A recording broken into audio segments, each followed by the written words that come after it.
season. Noah, what do you think about that? Well, once again, really quickly, I'm just going to say the number, 224-563-8444. I'm going to try to say it a couple more times. Could you repeat the question? Just wanted to say that because, sometimes we forget to say it multiple times. Oh, yeah, but good job promoting it. But yes, Ohio State, Auburn. Noah, I just want to hear what your opinions are if Auburn were to leapfrog Ohio State and get in that national title game. Well, here's my opinion. I agree that Auburn has a better strength of schedule. That is without a doubt. But, you look at the top three. Ohio State has the 61st hardest schedule, Florida State the 66th, and Auburn 21st. So, it can't be based on strength of schedule, because then Auburn is better than Florida State, which is not true. If it's based on difficulty winning games, Auburn, I think people are starting to forget, they lost to a 3-loss team in LSU. They struggled in a couple of their games against Ole Miss. It was a very difficult game against Texas A&M.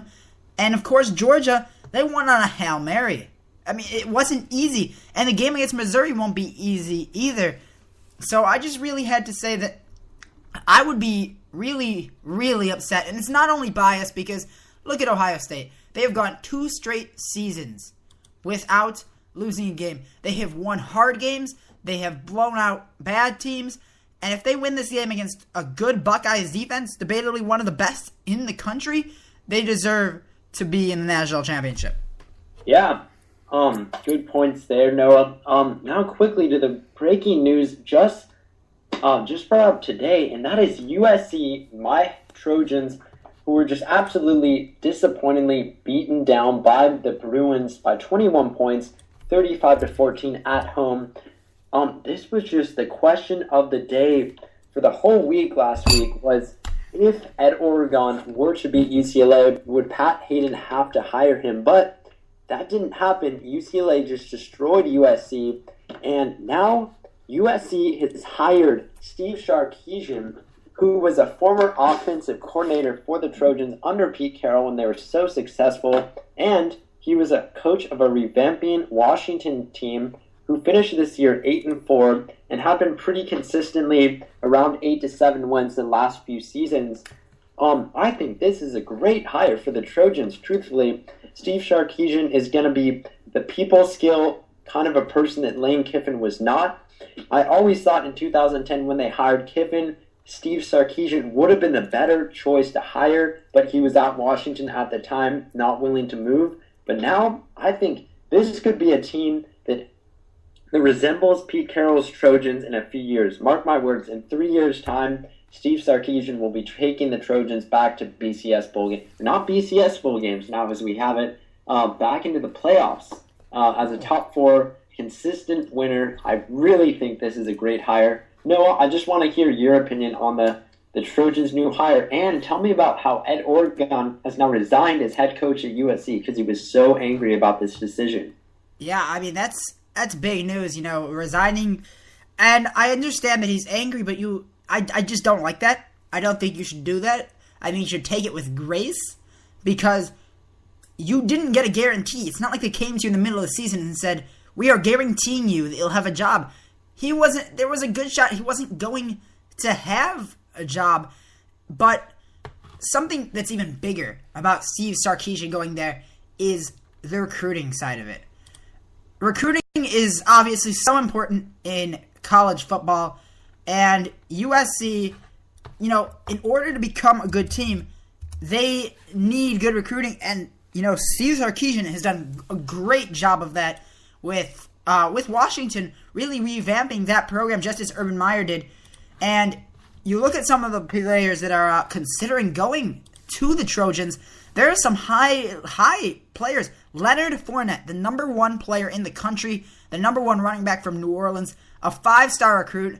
He could be headed to USC now that they have Sarkisian, and that would make USC an immediate contender, just a phenomenal player. The number 2 cornerback, also 5-star. In fact, there are 6 5-star players that are considering USC, and this could sway a lot of them to go that way. Big news for USC. And this could be very important in the future of this organization. Yeah, and just to go further on to Ed Oregon resigning, I'm just very disappointed with this guy. I mean, he had a good year with the Trojans as their interim head coach, no doubt about that. Going 6-2 with the team this year, but you did not beat Notre Dame and you did not beat UCLA. Those are the two biggest rivals of the Trojans. You got to beat at least one of those teams every season to be considered the head coach at USC. Those are the biggest rivals, especially losing in that fashion to UCLA, who is their rival. They're always competing kind of for similar players in the Southern California area, being the two big-name brand football schools. And he kind of had to know that he had to get that victory over UCLA to get the job, and he did not win that game. So he should have had a feeling that it was coming, but it really seems like he was completely shocked by the idea, and I'm just disappointed that he didn't even finish the season out, just resigned immediately after the decision was made. So I don't really know what to think about it, and it's going to hurt USC in the bowl game this year because they won't have their interim head coach, they won't have Lane Kiffin. It's going to be interesting, and it could get ugly at times. I don't know. I don't know what the bowl game's going to be, but that'll be one to watch out for if you're a USC fan, for sure. Okay, really quickly, Blake. So I was talking about Leonard Fournette. Here's the thing. He is considering his top schools. Two of his top schools are Florida State and USC, and I know those are your two favorite teams. And this is a guy who has a combination of speed and power as a running back. So, Blake, if it came down to the two of them, which team would you rather him go to? Well, I'd rather go to USC right now. You have Steve Sarkisian coming to Southern California. He'll be a freshman next year, maybe redshirt, and then immediately compete for the starting job as a redshirt freshman probably. And then the Trojans could be already looking at possibly competing for a BCS Bowl in 2 years' time.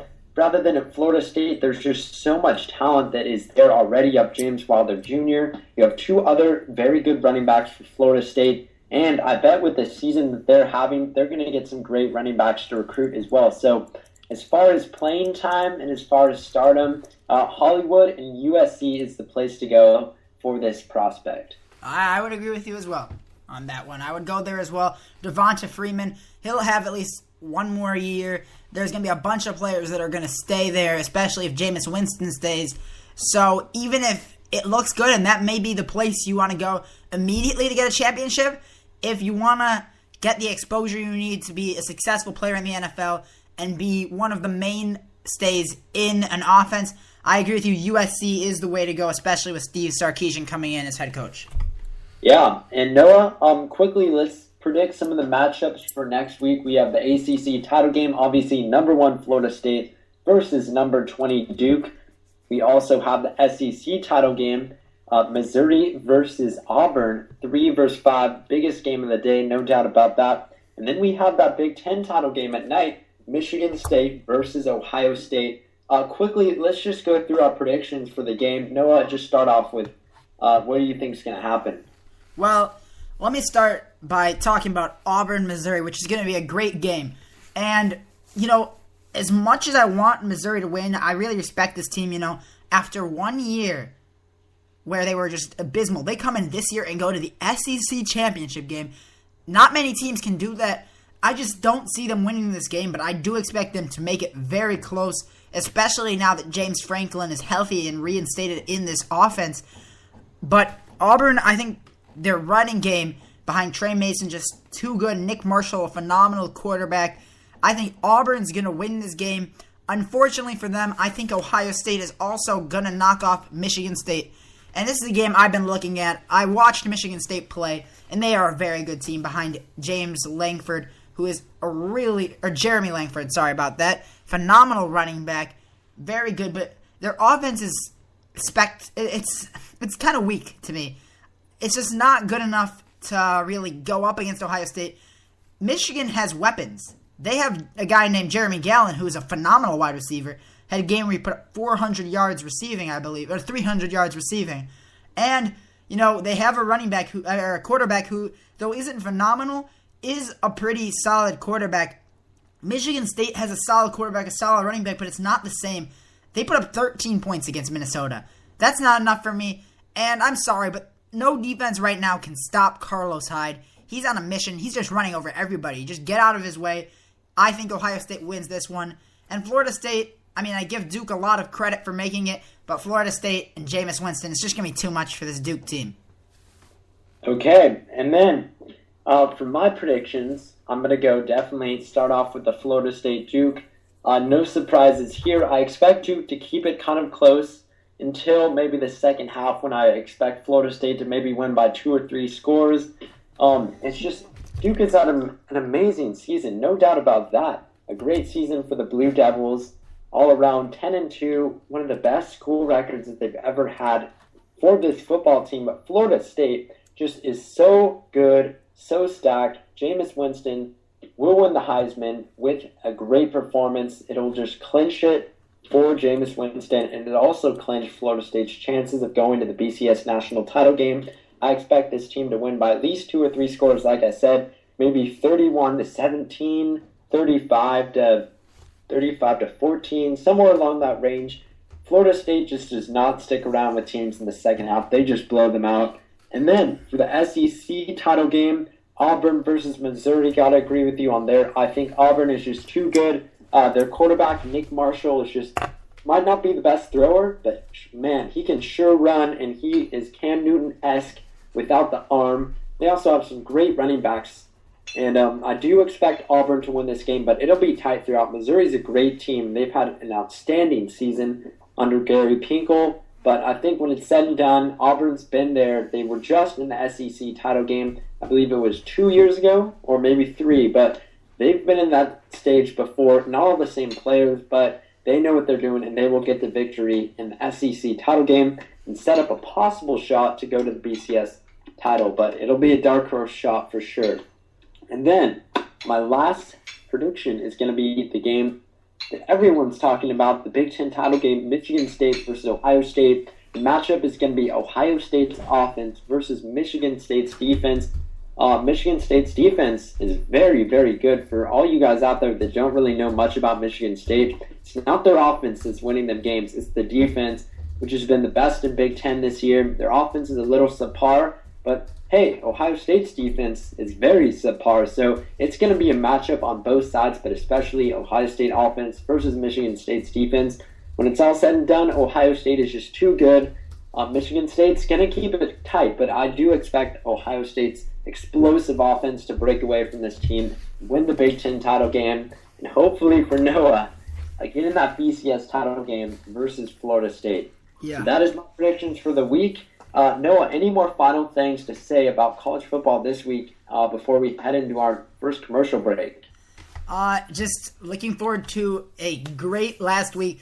And of course, if it ends up like this, and it ends up being Florida State versus Ohio State, you guys are going to be in for a great show next week, because obviously Blake is a Florida State fan, I'm an Ohio State fan, and of course we're going to have to break down a lot of bowl games, so it's going to get exciting from here on out as we enter bowl season.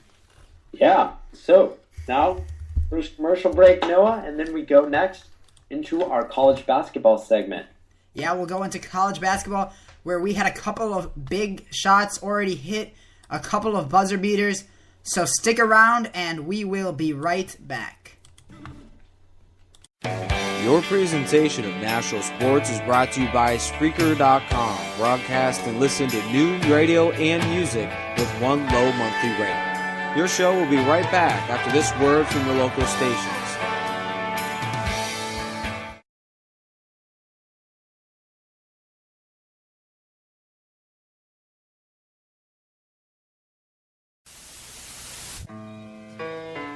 It's just a public service announcement.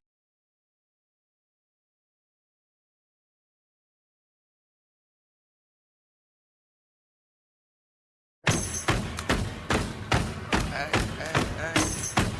Good to see you. Come on in, let's go. Yeah! Let's go! All right, okay. Return of the Mac. Okay, we're back after those couple of technical difficulties with the little space there. I don't know, just weird things happen occasionally on computers. I know you guys can all understand and relate to that. So, Blake, we are going to go into college basketball, as you said, and I'm going to get it started with a score rundown. And we're going to kick it off with the biggest game of the day, number 15 Florida taking on number 12 UConn, and this went down to the wire.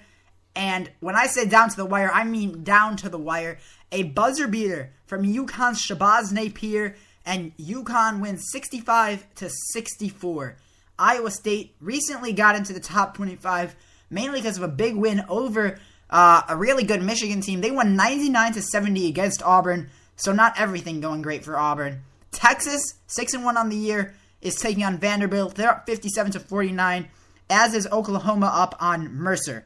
Georgia defeated Chattanooga today, as well as SMU, who are now 7-2, a good start for them. They won 88-59 against McNeese State. Okay, well, those are our scores for the week. I'm going to quickly go down with our new rankings released last night as well for college basketball, and we'll just go with the AP Top 25. We're just going to start with number 10, and that is Duke at 6-2. They did lose to Arizona in that championship game at Madison Square Garden, but Jabari Parker and Duke have been solid, just not great so far on this year. Oklahoma State, they're number 9. They did lose to Memphis in the rematch of the game played earlier this season on Oklahoma State territory. They were defeated by Michigan and John Pastor, their coach. I don't know why I said that. I should have said a good Memphis player such as Joe Jackson, but it was a great game, but Michigan pulled out, why am I saying Michigan? Memphis pulled out the victory 73-68 in that one. Oklahoma State falls to number 9 in the nation. Wisconsin, they're 8-0. They've been great so far, and they're ranked number 8. And then we have Louisville, number 7. They're 6-1 on the season. A good year for them so far after winning the national title last season. Number 6, you have Kansas with only 1 loss. Great season for them and Andrew Wiggins. And number 5, Ohio State. Great start to the year, undefeated at 6-0, and Noah's so stoked about that. Syracuse, number 4. They're also undefeated. Kentucky sitting at number 3 after their only defeat was suffered versus number 1 Michigan State. Arizona now jumps to number 2. Yeah, man. Number 2 in the nation, and a great start for them as well. And then there's Michigan State and Tom Izzo's team sitting pretty at number 1. So that is your top 25. Yeah, it's a great top 25. I think that they really got it down on the top 25. And the team I've been most impressed with, and it hasn't been Ohio State. It's been Arizona, led by freshman Aaron Gordon. And, of course, you got guys like Nick Johnson and the big man Caleb Tarczewski.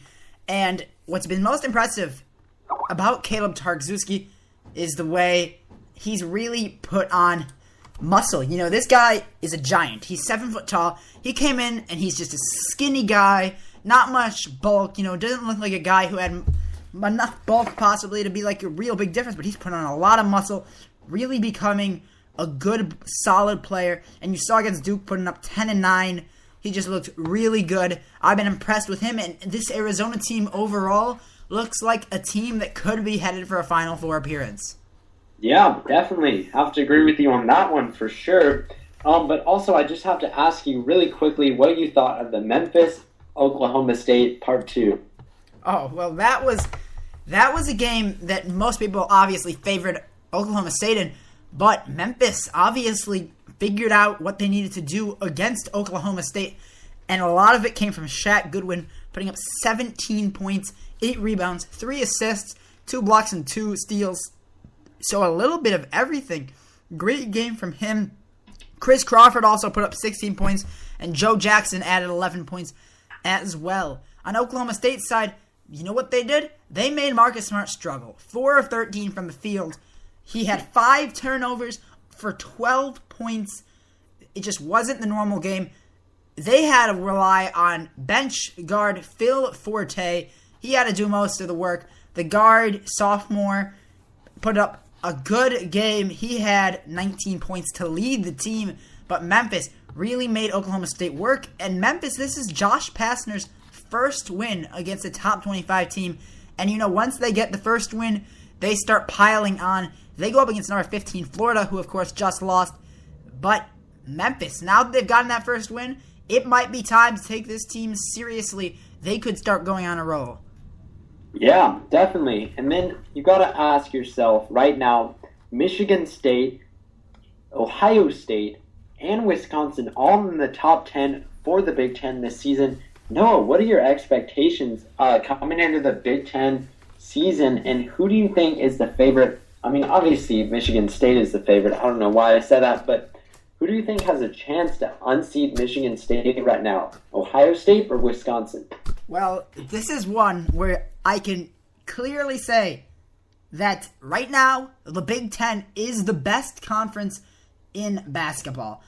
You could make a case for the ACC next year when they add Louisville, of course, but the Big Ten, this is one where I can feel confident and say, this is a really good conference. I don't have to worry about it and say their strength of schedule is bad. The strength of schedule of these teams, phenomenal. And you look at the teams, Wisconsin and OSU, both very good teams. And between Wisconsin and OSU, the team that really stands out to me is Ohio State. And I'll first talk about Wisconsin and say why I don't think, they are a team that can beat them. And the big reason is their defense. In order to beat such a talented offensive team like Michigan State, you have to put up good defensive games. And against University of North Dakota, they allowed, 85 points? Yeah, they allowed 67. They just allowed too much points. They allowed, in the 60s. And you want to win a game against a team that's very, very, very talented offensively, you're going to have to shut them down. This is a Michigan State team that has only scored below 70 once. They are just so good, averaging 86 points per game, the 23rd best offensive team in the country. I just don't think Wisconsin has what it takes defensively. Meanwhile, you look at Ohio State, and they went up against Marquette. They're a ranked team. They put up 35 points. They destroyed. Marquette couldn't do anything. The teams they have gone up against have been stifled defensively, and that's why I really see Ohio State as the favorite. And because, they have senior presence. They have a lot more experience than this Wisconsin team going into the Elite Eight last year. And, of course, they have revenge on their mind after getting knocked out by Wichita State, one win away from that Final Four. Yeah. One more question for you, Noah, just before we wrap up the college basketball segment. It's a little more brief this time, but we went so deep into college football. Just such a great weekend. But Wichita State, they're ranked number 11 right now. And if you look at their schedule, it's pretty easy for the rest of the preseason before going into conference play. You have a matchup at Alabama. Then you have a matchup versus Tennessee coming up. But they've kind of gone through their schedule with relative ease. And I do expect this team to finish undefeated before conference play starts. What do you think of this Wichita State Shocker team, which made the Final Four last season? Well, you look at this schedule, and it is what most would call pretty easy. But the game you've mentioned, though, you have mentioned a couple of trap games. Tennessee is a trap game. Alabama will not be easy, and I think that's going to be their first loss of the year. And I also think they're going to lose to Davidson. But I expect them to rebound from those games because they are a good team. You look at the rest of the schedule, and there's not many good teams. I think Wichita State's going to win their conference. I'm probably going to luckily get to go see them when they play against Loyola, Illinois. They play right here in Chicago, so that'll be a great game to see. But this Wichita team is very talented, and once again, they will be a threat come March Madness. Mm-hmm. Well said, Noah. Let's move on to the NBA segment just for time's sake. But that was our college basketball segment of the week. And let's hit the college basketball music. Same song as always if YouTube loads. But this is YouTube, and they always have commercials. Let's see. Let's hope there's no commercials. No commercials. No commercials, finally. You ready? Let's go. Yeah. For those of you that want to know what we're all about, it's like this, y'all. This is 10% luck, 20% skill, 15% concentration. And we are into the NBA segment. We are more than a month in, and there's been a lot, Blake. And let's start off with the scores right now. And a crazy game in Chicago. The Pelicans currently lead the Bulls in double overtime, 122-104. to 119. Luol Deng with a second free throw coming with a chance to cut it to 2. 22 seconds remaining in that overtime game. Really hope the Bulls can pull it out because they have been struggling of late. Rockets against a reeling Utah Jazz team who are 3-15, but the Rockets are trailing. They're 13-5 on the season. They'd like to pick up a win, but it will be difficult down the stretch. Bulls just scored, so it is a 2-point game, and the Pelicans have called timeout. In the marquee game of the day, Pacers-Blazers. Pacers 16-1, the Trailblazers 14-3, one of the big surprises in the Western Conference. Right now, the Pacers lead 39-36 at the always sold-out Rose Garden in Portland. The Wizards, they dropped the Magic 98-80. Pretty easy game from them, and they are at 500. Spurs pushed to the limit against the Hawks. They won 102-100, led by the always reliable Tim Duncan, who had a monster game. 23 points, 21 rebounds for him. A 2020 game never fails to amaze you. Yeah, and just going with the injury report in the NBA, Anthony Davis was taken off the court in this game versus the Bulls. They say that he could miss a few weeks by breaking his left hand, so that is going to be a huge injury for the Pelicans. Anthony Davis, by far their best player. Paul Pierce is going to be out 2 to 4 weeks for the Nets. Those Nets just cannot catch a break for them. They have just had a horrendous season so far. The Lakers' Jordan Farmar is going to be out 4 weeks with a hamstring injury. And then the Lakers also say Kobe Bryant could return to play Friday versus the Kings.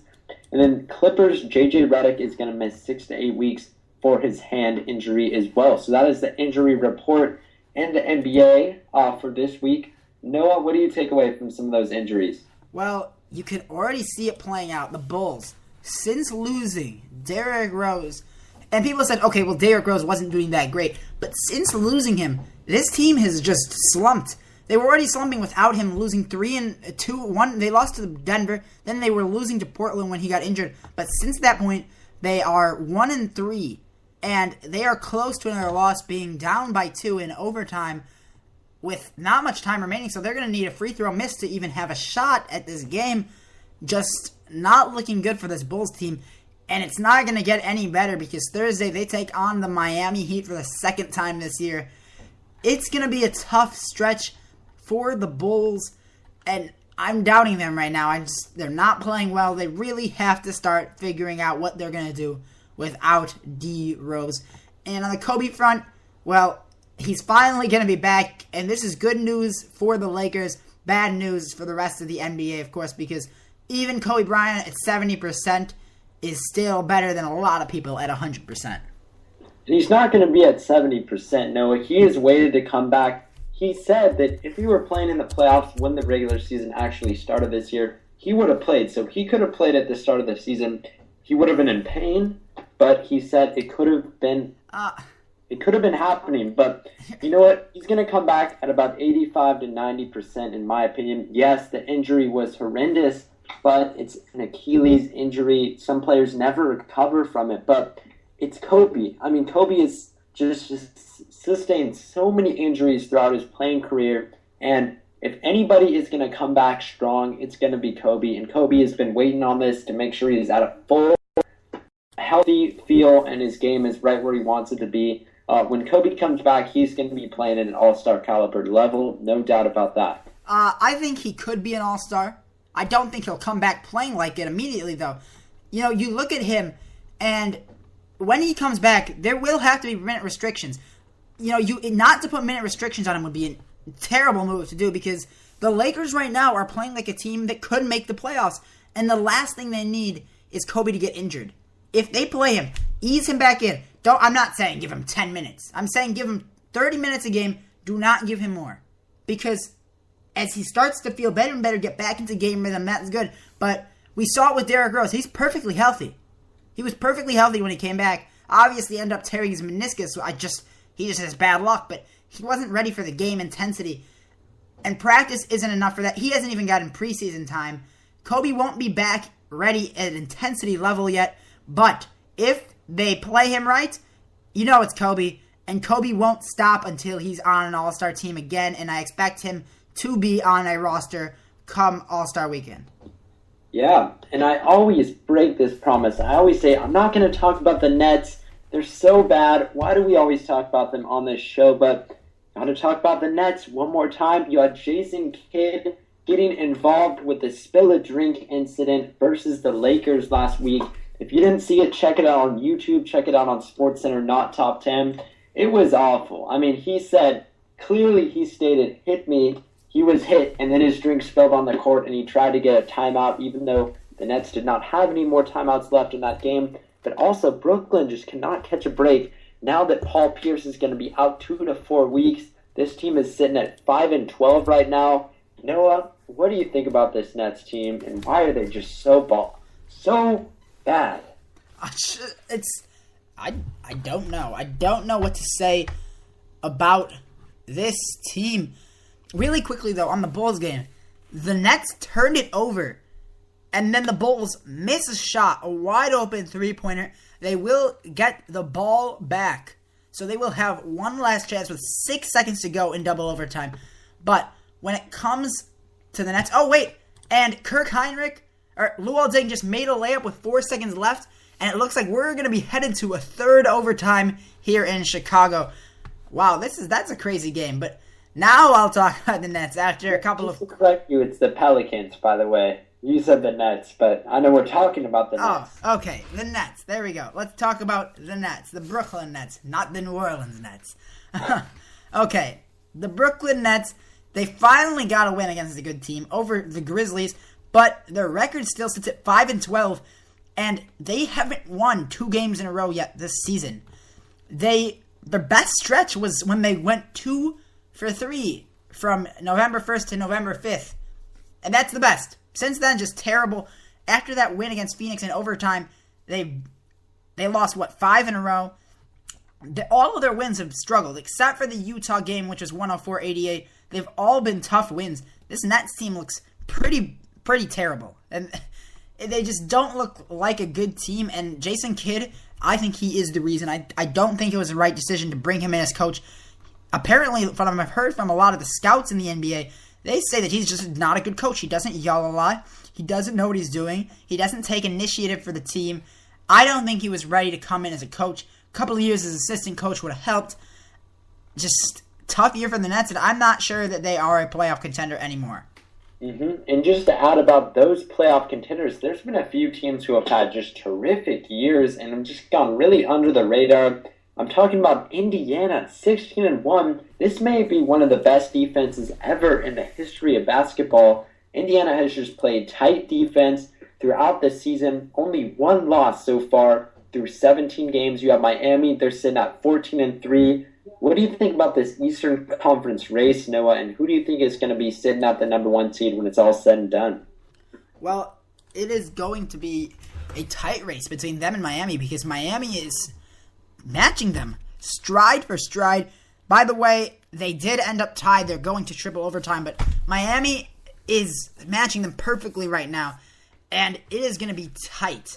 I think that Miami will end up winning this because I don't expect the Pacers to stay at 16-1 for this whole year. I mean, it would be to stay with 1 loss for a whole year would be ridiculous. But this team does have potential to be a very special team, though they could be finding themselves with a second loss today against Portland.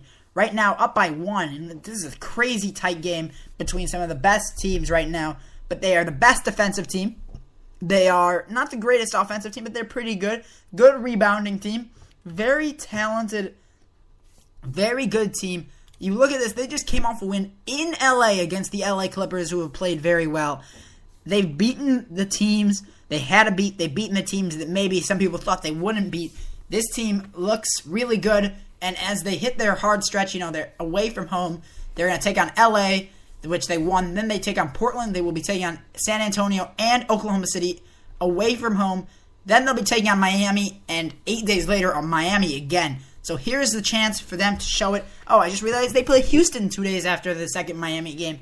So this is the stretch where Pacers say either we are the best team in the NBA or we are still a step behind.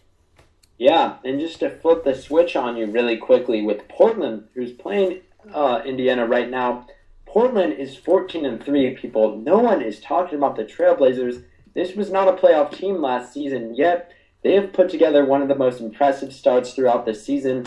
They're 14-3. You don't really know any of their players other than LaMarcus Aldridge and Damian Lillard, but what do you think about the Portland Trailblazers thus far? Oh, I've been following them closely, and they do have a lot of talented players on that team. Nicholas Batum, Mr. Everything, is a little bit of everything. Robin Lopez, Brooke Lopez's brother, kind of having a better year than his brother for the first time. They have LaMarcus Aldridge teaching a young Thomas Robinson. Wesley Matthews, solid player. Obviously, you'd like some better, but C.J. McCollum will be back soon. Damian Lillard having a great year, and this team getting it done. They're playing out of their minds right now, and, you look at the wins. They are losing, but they've lost 3 games, but there's games far apart. They lose to Phoenix, win 2 in a row, lose to Houston, and then they go on a crazy win streak. Now they go 1, 2, 3, 4, 5, 6, 7, 8, 9, 10, 11 games in a row before losing to Phoenix. And then they beat LA yesterday. So they're trying to get this win tonight. And if they can, mark my words, this team, real contender. Yeah, great start for Portland. That is almost going to wrap up our NBA segment. Any more last words for you, Noah? I'm looking forward to the rest of this year. Just from the first month, there has been no break in the action. Continuous game that's just been crazy good. Like, you look at the games today, and they're perfect examples. The triple overtime game between the Bulls and the Pelicans, which is a 1-point difference. Rockets down by 1 to the Jazz, and at halftime, the Blazers down by 1 to the Pacers. So every game is tight. Every game has been good. Great start to the NBA season, and I think we're in store for possibly the greatest NBA season of all time. Wow, bold statement from Noah. You heard it here on the Blake and Noah Show. We're going to take our second commercial break, and then we'll come back with the NFL, update you on the Seahawks-Saints game, and talk about all the great matchups this last Sunday. Stick with us, everybody. Sponsored by Just Please. Dude, what's going on? Who is the team to beat in the National Football League as we begin preseason action? NFL insider Robert Dieters is up next on National Sports.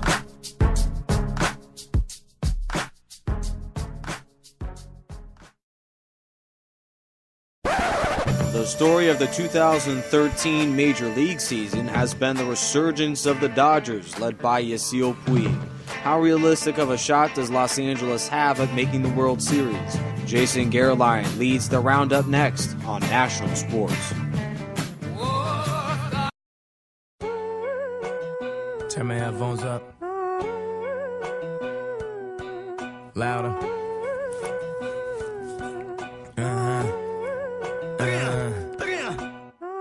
What you need? What you need? I got what you need.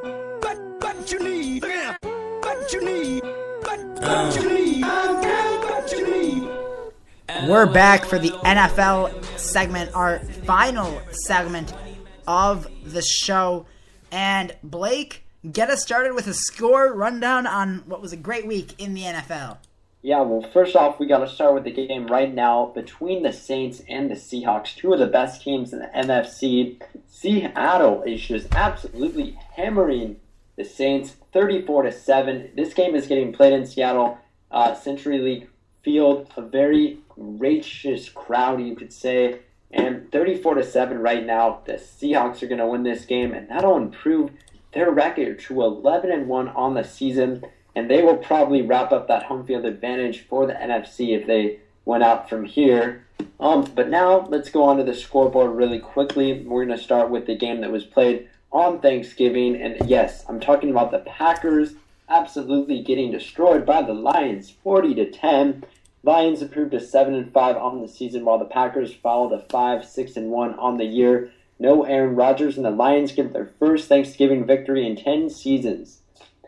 Cowboys also won on Thanksgiving. They defeated the Raiders 31-24. They improved to 7-5 on the season, while the Raiders fall to 4-8 on the year. They will not be making the playoffs. Another second half collapse for the Raiders this season.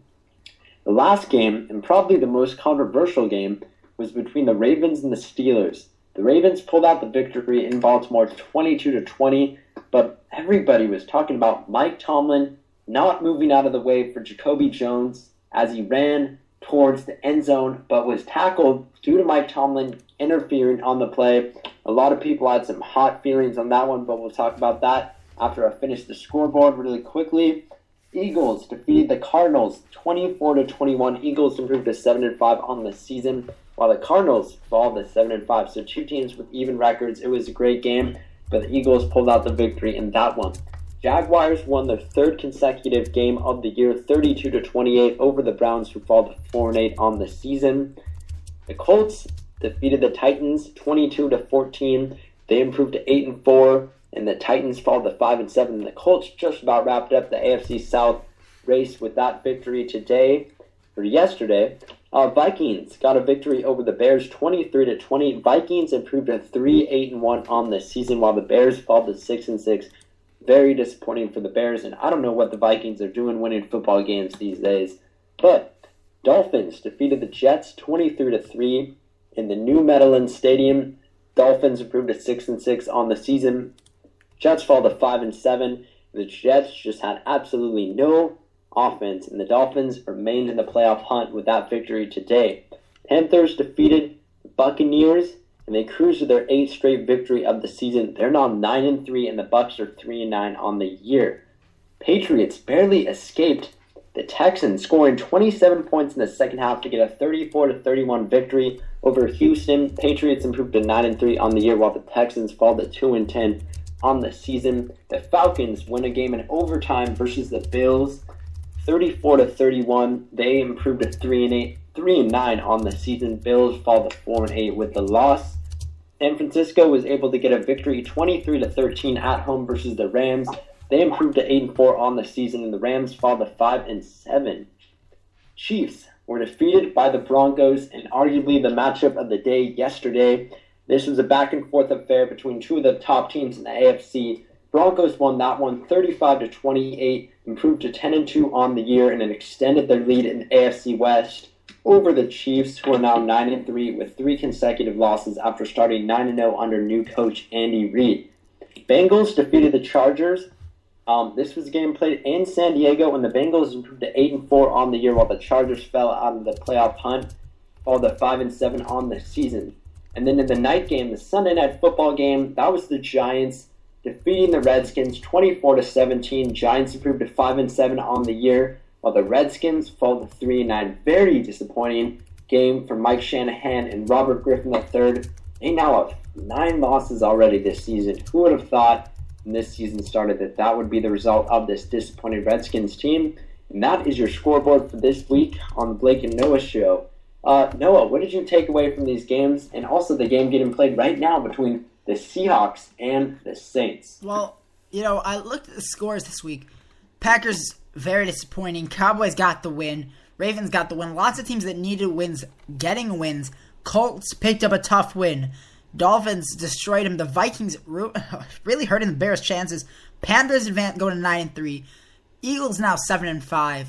Patriots pull out a win to send the Texans to their 9th straight loss. So just teams doing what they had to do. Broncos getting it done against the Chiefs. 49ers get it done against the Rams. When the teams needed players to step up, they did. And the Giants-Redskins finish, really kind of a crazy finish. And just really, that crew should be suspended. Because, Blake, did you hear what happened in this game? In what game was that? The Redskins-Giants? Oh, no, I did not, because those were 2 losing teams, and I just didn't think it had much importance to spend my Sunday night watching it. But what happened in that game, Noah? No, it wasn't. I mean, it's not important, but really, this was a really bad screw-up. So, what happens is, really late in the game, I believe it was the Redskins' last drive. Yeah, the Redskins' last drive with a chance to win the game. And Robert Griffin III throws a short pass over the middle to Pierre Garçon for 4 yards at what appeared to be 5. And the chains, they moved the chains, they reset the counter on the dial to first down. So everybody thinks first down. So they decide to take a shot deep over the middle, and it's incomplete, and then the ref calls it as 4th down. There is no measurement on 3rd down, no nothing, but apparently they thought it was 4th down. They never signaled it. They moved the chains, but the coaches thought it was 1st down, and so the Redskins are forced to go on 4th down. He does complete it, but a fumble. This reffing crew screwed up big time. They should be suspended, and this is one of the worst finishes I've ever seen in football, even though it wasn't that important. Even though it wasn't as bad as the Seahawks Green Bay last year with the referees that weren't really quite full-time NFL caliber referees. But another game that I have to ask you with a big interference call was Mike Tomlin getting in the way of what would have been a probable kick return touchdown for the Ravens. What did you think of this game late on Thanksgiving night? Well, I had so much respect for Mike Tomlin. I lost a little bit of it. I think that's really, really disrespectful to the players to do that. You stay off the field. You are a coach. You are not a player. You are a coach. Stay on your side. If you want your team to play better, then tell them to play better. But you do not go on the field. You do not do something like that. You know, they're losing a draft pick because of his selfishness. Just really selfish from him. I'm very disappointed in him. And if I were the players, I'd be disappointed in him as well. Yeah, so what was the punishment for Mike Tomlin? Apparently, they were probably going to be a fine as well, but they also took away a draft pick from the Steelers. Wow. Jeez, I did not hear about that. That is breaking news to me and for everyone here on National Sports. Yes, they're going to take away a draft pick for the Pittsburgh Steelers due to that play. That's pretty harsh in my opinion. I just expected an individual fine for Mike Tomlin, but I agree. They hit them hard in the NFL these days. I agree, and that's just, when you do something like that, Mike Tomlin's going to have to go home and really just think about what he did and how he's hurt his team, and they need that draft pick. Because you look at this team, they're struggling. They need young players, and they lost an opportunity to get one in next year's draft. Yeah, and also you just got out. The NFL had to make a statement. This is a big play.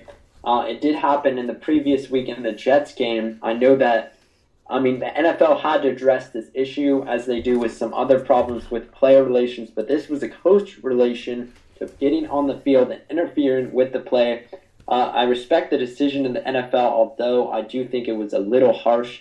But you just got to respect Roger Goodell. He sets the bar high with those punishments in the NFL. Also, Noah, what do you think of this just complete demolishment that the Seahawks have put on the Saints today? It's currently sitting at 34-7 right now. They're just running away with the game. What have you taken away from it so far? Well, what I've taken away is there is no team better than the Seahawks. You look at this. This is Drew Brees we're talking about, a guy who's incredibly good. He's averaging 4 yards per attempt, throwing 112 yards. That's it. Russell Wilson has 298. It's just the Seattle defense is killing them. Their leading rusher, Mark Ingram, they have 38 yards rushing. And this team has gotten destroyed. Total yards, they have 147 to Seattle's 402. Seattle's beating them in passing yards alone and is only 40 yards behind in rushing to total yards. And they've had about the same amount of time of possession. New Orleans has had less penalties. Just Seattle's defense destroying them. And this really solidifies Seattle for me as the Super Bowl favorite going forward. Wow. What about the Broncos, though? Getting that huge victory over the Chiefs, 35-28, a very clutch performance by Peyton Manning, and getting the victory to take the lead in the AFC West. They're going to be a probable number 1 seed in the AFC, and getting a victory in Kansas City versus a very good and vastly improved Chiefs team. Well, I think they are a great team, but Broncos are, you look at Seattle, this defense is destroying Drew Brees. So imagine what they can do against a hobbled Peyton Manning. And I know Peyton Manning's a great quarterback, he's got a lot more weapons, but the Broncos didn't look amazing all of the game. They struggled at times. First quarter, going most of the second quarter as well, they struggled. Then in the fourth quarter, the Chiefs were inches away from possibly going home with a win, getting a touchdown. They could have sent it to overtime. Seattle, they have given me no reason to doubt them. They both lost to the Colts. So between the two, I like what I see from Seattle. Their defense is amazingly good, and they're getting it done when they need to. I expect them to get it done against San Francisco. I wouldn't be surprised if they finished with 1 loss on the season.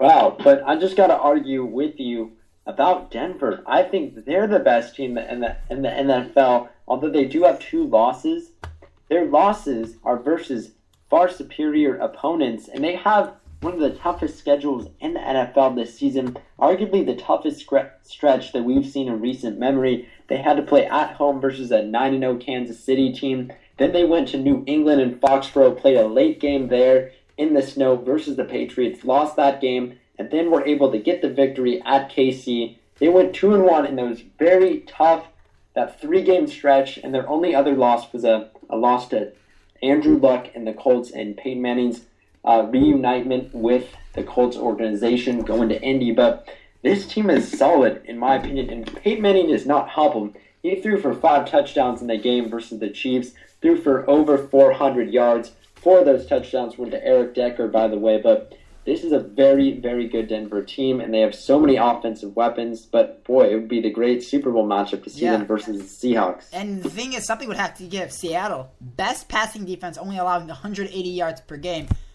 Denver, best passing offense. Denver has a good rushing defense. Seattle, the second best rushing offense. It would be great, but I understand that Denver had a tough streak. But the KC game, they rolled over them. So that shouldn't have hurt them at all. The loss to New England was purely a letdown from them, mental mistake, and that mental mistakes are what kills you later on in the year. And they lost a game that they should have won. They were up by 24 at halftime. They blew that game. They should be on a 3-game winning streak, but they blew it. Seattle, on the other hand, they haven't blown games. They lost to Indianapolis early on in the year, but since then, they have not blown any games. They've had tough games, but they have managed to win. But it will be if they make it, because we know that lots of unpredictable things can happen later on in the year and in the playoffs. But if they do play, it would definitely be a great matchup. Yeah, and the only loss for Seattle coming against the Colts, not the Colts, thinking of Peyton Manning here, coming against the Colts, which also Denver lost to. So Denver could have maybe tied the Patriots if they didn't make that miscue with Wes Welker's punt return. But, I mean, these are 2 teams that only have 3 losses combined. On the other hand, while they have 21 victories after what will be a probable victory tonight for the Seahawks. Blake, we're going to go back to NBA really quickly. Chicago and New Orleans are tied at 128 with 4 seconds remaining. New Orleans has the ball, so we could possibly see a 4th overtime. So this game is pretty crazy. It's just not neither team wants to lose right now. Yeah, just a crazy game for the Chicago Bulls, and I know you're keeping track of it there. A very dedicated Bulls fan, despite what's been a tumultuous season so far for Chicago fans. Yeah, but 4 overtimes, that'd be quite remarkable tonight on this Monday night. But for the NFL, I think that will wrap it up for this week. Had to go brief because we just went so in depth on college football. But Noah, what is our next segment we have? Well, really quickly, as we said, we are going to do updates for baseball, and I'm going to handle this one this week really quickly. What a crazy start to the offseason, to say the least. Just breaking, the Tigers did their second surprising trade in 2 weeks after that Prince Fielder for Kinsler trade. They sent Doug Fister to the Nationals, and another news, Scott Kazmir got signed by the A's for $11 million over 2 years, or $22 million over 2 years, $11 million each year. The Yankees have made an offer to Hiroki Kuroda, and Granderson is apparently talking with the New York Mets. And now, before we do a birthday, we just like to shout out and really put our... my heart is with the family of minor league prospect Evan Chambers of the Pittsburgh Pirates. This was just announced today. Evan Chambers died in his sleep over the weekend. 24-year-old. He was a talented young prospect, so it's really sad. Lots of condolences to his family after dying. He was a third-round draft pick in 2009. So my heart and all of my attention, goes out to his family. I hope they can handle this well. It's just such sad news in baseball today. And Okay, let's go to the birthday segment for this week. let's brighten this up a little bit. We went from a sad thing. Let's go to happy things. Let's go to birthdays. So, in baseball today, not much, but Mark Kotze's birthday today. I know him. He played on the White Sox for a little bit. In basketball, Ralph Beard, he graced the cover of Sports Illustrated, the cover of Sports Illustrated in 1935, so a long, long time ago.